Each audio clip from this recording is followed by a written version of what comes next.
السلام علیکم دوستوں، آپ دیکھ رہے ہیں کرکٹکس اور میں ہوں عمیر، اور ایک شعر سے شروع کروں گا کیونکہ آج کچھ ایسا ہی ماحول بنا ہوا ہے۔ فیض احمد فیض صاحب کی ایک نظم ہے، اس کے کچھ اشعار ہیں، وہ اس طرح ہیں کہ نثار میں تیری کلیوں کے اے وطن کے جہاں چلی ہے رسم کہ کوئی نہ سر اٹھا کے چلے، جو کوئی چاہنے والا طواف کو نکلے، نظر چرا کے چلے جسم و جاں بچا کے چلے۔ یہ پڑھنے کا مقصد یہ تھا کہ فخر زمان کو جو ہے وہ سینٹرل کانٹریکٹ سے ڈراپ کر دیا گیا ہے، ان کا سینٹرل کانٹریکٹ واپس لے لیا گیا ہے، انہیں نوکری سے نکال دیا گیا ہے پاکستان کرکٹ بورڈ کی۔ اور یہ ہونا تھا، یہ 10 اکتوبر کو میں نے ویڈیو کی تھی جس دن بابر اعظم کو ڈراپ کیا گیا تھا سیکنڈ ٹیسٹ سے۔ تو اس وقت فخر زمان نے ایک ٹویٹ کر دی تھی، وہ پٹھان ہے فوجی بیچارہ سیدھا سادہ سا، اس نے ٹھوک دی ٹویٹ۔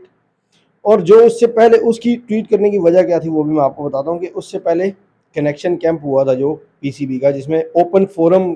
کے نام پہ یہاں پہ بہت کچھ ہوتا ہے ہمارے ملک کے اندر۔ اوپن فورم میں کہا جاتا ہے یار آپ سوال کریں، سجیشنز دیں، جو بھی آپ کو لگتا ہے کہ کچھ ایسی چیزیں ہو رہی ہیں تو آپ کو لگتا ہے کہ کچھ غلط ہو رہا ہے تو وہ ہمیں بتائیں تاکہ ہم صحیح کرنے کی کوشش کریں۔ تو اس میں کچھ انہوں نے بتا دیا کہ ٹھیک ہے جی، عثمان والا یا کچھ ایسے لوگ ہیں جو پلیئرز کے ساتھ زیادتیاں کر رہے ہیں اور زیادتیاں ہو رہی تھی، اس کی وجہ سے وہ بات بھی بورڈ نے دماغ میں رکھی ہوئی تھی، پھر اس کے بعد اس نے ٹویٹ کر دی۔ تو آج چیئرمین صاحب نے کلیئرلی کہہ دیا کہ ہاں جی وجہ تو ٹویٹ ہی تھی، اس وجہ سے ہم نے اسے ڈراپ کر دیا۔ پہلے یہ کہہ دیا کلیئرلی کہ ہاں وجہ یہی تھی، ہم نے اسے ڈراپ کیا۔ بعد میں یہ کہا جی انہوں نے فٹنس ٹیسٹ بھی نہیں پاس کیا، تو فٹنس ٹیسٹ تو آپ کے کپتان نے بھی نہیں پاس کیا۔ کپتان سے یاد آیا، محمد رضوان کو آسٹریلیا کے ٹور کے لیے وائٹ بال کا کیپٹن بنا دیا گیا ہے۔ جی وائٹ بال مطلب O D I and T20 کا جو اسکواڈ جائے گا اس کا۔ زمبابوے کے ٹور کا بھی اعلان ہو گیا، اس میں بھی جو ہے وہ کپتان وہی ہوں گے۔ اور سینٹرل کانٹریکٹ کی ایک کیٹیگری کپتان کو کپتانی قبول کرنے کی وجہ سے ملی ہے۔ جو پچھلے دنوں میں بات کر رہا تھا کہ کچھ رضوان چاہتے ہیں جی کہ میں پاورفل کپتان بننا چاہتا ہوں بابر اعظم کی طرح، اور سلیکشن میں میری مرضی ہوگی، 11 میں اپنی مرضی سے سلیکٹ کروں گا، تو اس کے اوپر باتیں چل رہی تھی۔ کل محسن نقوی صاحب بیٹھے، وہ بھی سیاست دان ہے جناب، انہوں نے بیٹھ کے ساری جو ہے وہ موم پگھلا دیا۔ اور آج جس طرح رضوان بات کر رہے تھے پریس کانفرنس کے دوران، مجھے نہیں لگا کہ رضوان کے ساتھ پی سی بی نے کوئی سمجھوتا کیا، لگ ایسے رہا تھا کہ رضوان جو ہے وہ کمپرومائز کر رہے ہیں۔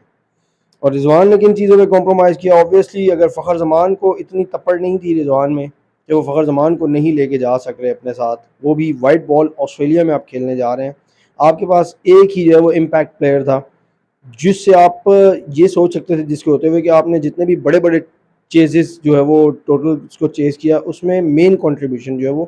فخر زمان کی تھی۔ آپ نے 350 پلس یہاں پہ پاکستان میں چیز کیا، اس میں 180 پلس سکور بنایا ہوا تھا انہوں نے۔ اور ایک ایسا پلیئر جس نے پاکستان کی طرف سے میرے خیال سے 180 پلس کی 3 سے 4 باریاں ODI میں کھیلی ہوئی ہیں، اس کے علاوہ کوئی بھی پاکستان کی طرف سے ایسا پلیئر نہیں ہے جس نے